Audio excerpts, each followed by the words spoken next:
Good evening. The former world motor racing champion Ayrton Senna has been pronounced clinically dead after a crash at this afternoon's San Marino Grand Prix. Senna suffered serious head injuries when his car left the track and crashed into a concrete wall. He's being kept on a life support machine because of Italian law, but a spokesman for the hospital in Bologna said there was no chance he would survive. Yesterday, another driver, Roland Ratzenberger, died after crashing on the same circuit. Our sports correspondent, Rob Bonnet, reports. Ayrton Senna's Williams car was leading on the 7th lap at almost 200 miles an hour when the accident happened.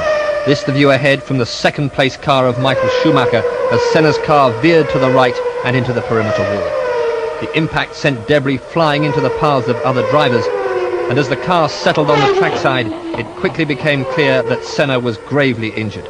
The race was stopped. He sat practically motionless for 2 minutes before paramedics arrived. Then, a quarter of an hour later, he was airlifted to hospital. An initial medical bulletin reported a serious coma, but then, later in the afternoon, that he was clinically dead from massive head injuries, the second Formula One fatality of the weekend. The Austrian Roland Ratzenberger was killed yesterday. The cause of Senna's accident, with no other car involved, remains a mystery. The loss of control appeared so sudden and total that he was clearly powerless to even attempt a correction. It's very, very hazardous area trying to speculate, but a failure of some sort, a mechanical failure, a problem with the mechanics of the car, a problem with the tyre, all of these kind of things, possibly something on the road surface, oil or whatever, all of these things could play a part. Ayrton Senna was world champion 3 times. In a highly technical sport, he was by far the most naturally gifted of his contemporaries, though neither was he a stranger to controversy. In 1989, for instance, he engaged in a highly public feud with the Frenchman Alain Prost. Williams will doubtless hold their own investigations into what went wrong, but the sport itself, which had gone 12 years without a race-meeting fatality, is now set for a critical period of self-examination.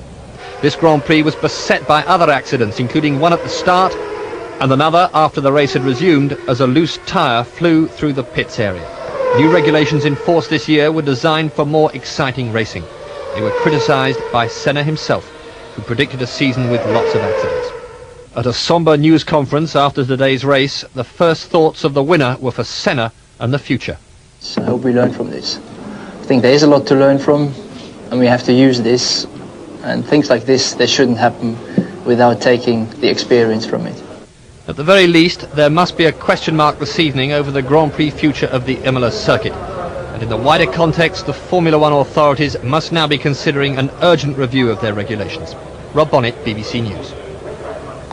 Well, joining me now from the Imola Grand Prix circuit in San Marino is Murray Walker. Murray, a sad day for motor racing. This is the blackest day for Grand Prix racing that I can remember in the many, many years that I've been covering the sport. We've had fatalities before, and in a sport that is dangerous and where the drivers know it in their heart of hearts, although they never expect it to happen to them, for there to be 2 casualties on successive days is quite appalling, and that one of them should be arguably the greatest driver who has ever lived in the history of Grand Prix racing makes it doubly so. Ayrton Senna was a great personality, not only as a driver, but as a man. He was a very successful businessman. He was supreme in almost every way in the sport, and to say that his loss is tragic is a masterpiece of understatement. Murray, with 2 drivers killed in 24 hours, where does this leave Formula One racing? Well, everybody is shocked and stunned here, and it's very easy to make emotional judgments. Without wishing to sound callous, I have to say that this sort of thing has happened before. It will happen again. Motor racing is dangerous. The important thing is that drivers should not take spectators with them. As I said a moment ago, they enter the sport knowing what the risks are. I don't agree with the suggestions that the Imola circuit is dangerous. We've had turbo cars here in the past which went faster than the cars we have today. We've only recently had the active suspension that was in vogue last year banned, and I don't personally believe that's made any difference. I honestly do think that this is just a hideous chain of circumstances, coincidences, which have all come together.